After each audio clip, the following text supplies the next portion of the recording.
We're back with Mayor Ed Koch for TOS50.com, the other side of 50. Mayor, I want to take you back to the mid 70s. This city, as you have articulated so many times, was a much different place.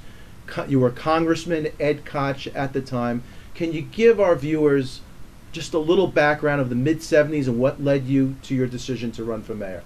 I was a member of Congress beginning with 1969, and I stayed there for 9 years until 1977.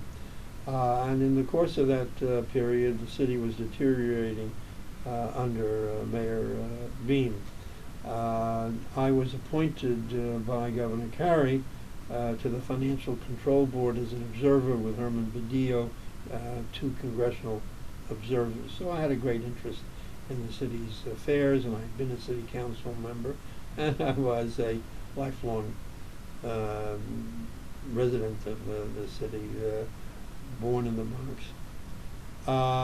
I was shocked when in 1975 we learned that the banks had closed their windows with respect to loans to the Lindsay administration because the city owed the banks $6 billion every year. They would borrow $1 billion allegedly to be repaid at the end of the year, never repaid, rolled over, and for 6 or so years the amount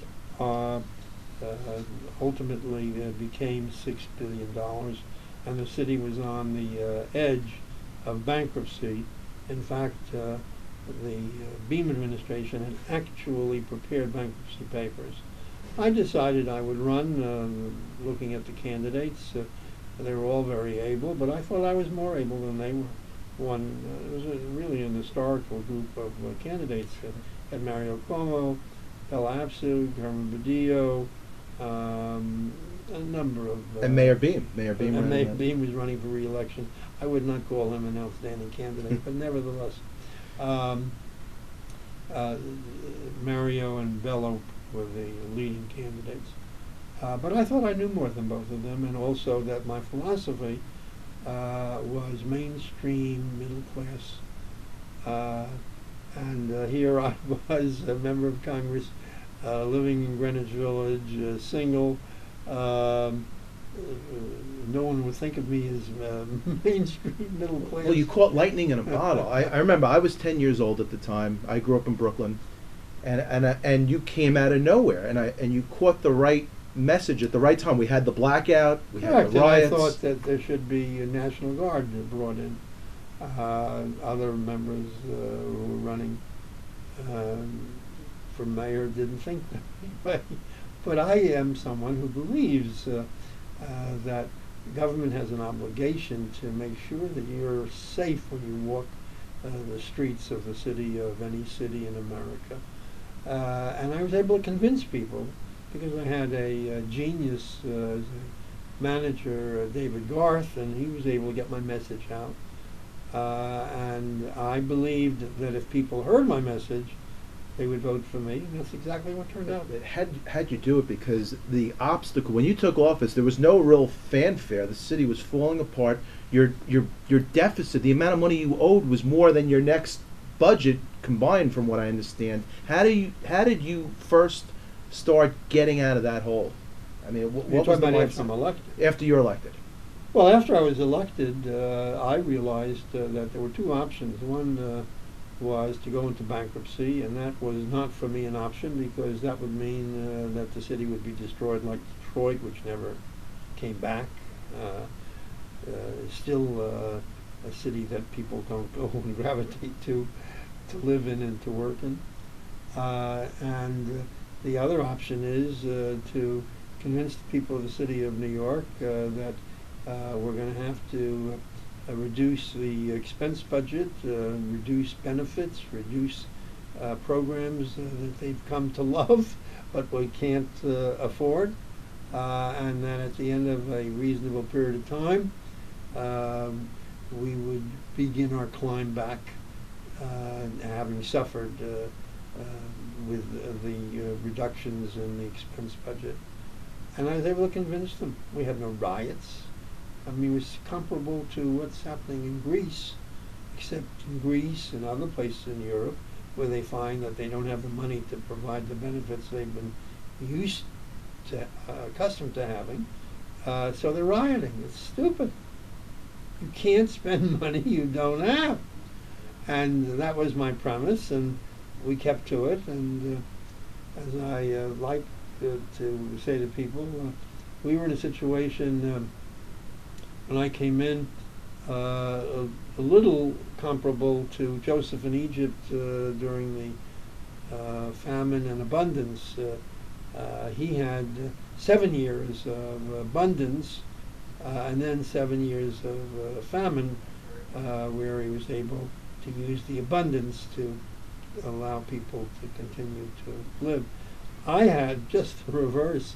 I had 12 years where the first 6 years were famine and the second 6 years were abundance, so that for the first 6 years the people in the city had to suffer, tighten belts and so forth.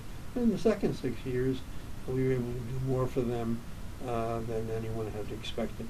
Fast forward, could you ever imagine the fruits of your hard work and then other mayors after you of what's going on in Brooklyn, the Renaissance? These are Sure. neighborhoods that were burnt to the ground just about, and Yes, now I they've been certainly gentrified. could imagine, because that was my goal. And I would say that there are people who evaluate mayors will agree now and when I'm dead that my legacy includes the following. One, I balanced the budget. It hadn't been balanced for 15 years. Two, I gave people back their sense of pride, and people were so ashamed of themselves under Beam. We were thought of as beggars, and I made them feel better about themselves. Three, I rebuilt the housing stock in the city of New York, primarily in the Bronx, where the buildings were abandoned in such large numbers it was shocking. And we took those buildings, and with city dollars, over a 10-year period, we built 100,000 new units of housing, and 150,000 units of new housing, and 100,000 units of lesser expenditures where the people were in the apartments, and we just renovated them while they were in the apartments.